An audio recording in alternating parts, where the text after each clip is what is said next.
ओम नमः शिवाय, ओम नमः शिवाय। ये देखो पापा, सारा दूध बर्बाद कर रहे हैं। इससे अच्छा तो किसी गरीब को पिला ही देते, कम से कम पेट तो भरता उसका।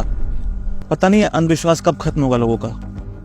बेटा तू उन्हें पूजा करने दे, तू आ मेरे साथ बैठ। बेटा इसमें गलती तेरी नहीं, गलती शायद मेरी ही है, जो मैं अपनी नौकरी, पैसा कमाने में और तुझे एजुकेशन देने में इतना बिजी रहा कि शायद तुझे संस्कार देना ही भूल गया। बेटा तुझे पता है शिवलिंग होता क्या है? नहीं पता ना? कोई बात नहीं, तेरे जैसे बहुत सारे लोगों को नहीं पता कि शिवलिंग होता क्या है। लोग अपने अपने हिसाब से उसका अलग अलग अर्थ निकाल लेते हैं, लेकिन असल में शिवलिंग माँ पार्वती और शिव का स्वरूप है, जो पूरी सृष्टि के निर्माता है। और रही बात तेरे जल और दूध की, तुझे पता है कि शिवलिंग पे जल और दूध क्यों चढ़ाया जाता है? ये भी नहीं पता।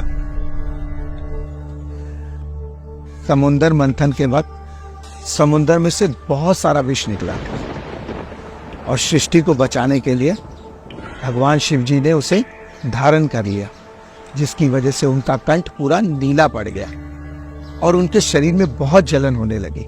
और उनकी इसी पीड़ा को समाप्त करने के लिए देवी देवताओं ने भगवान शिव जी पर जल और दूध का अभिषेक किया। इसीलिए तो कहते हैं बेटा कि हमारे महादेव इतने भोले हैं कि वो तो मात्र जल, दूध और बेलपत्र से ही प्रसन्न हो जाते हैं।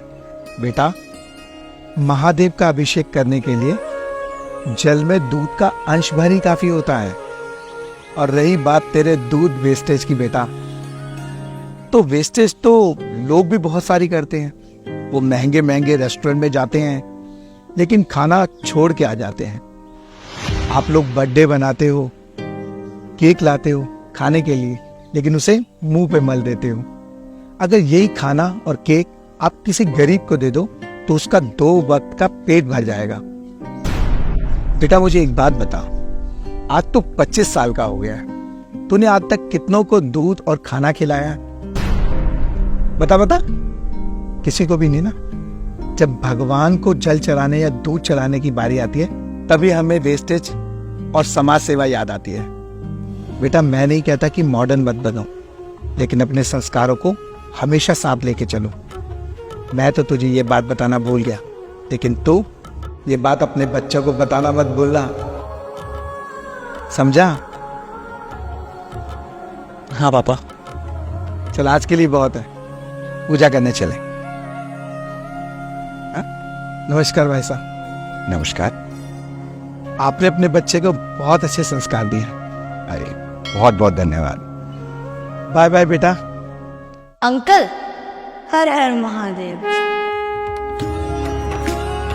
अरे हर हर महादेव बेटा, हर हर महादेव।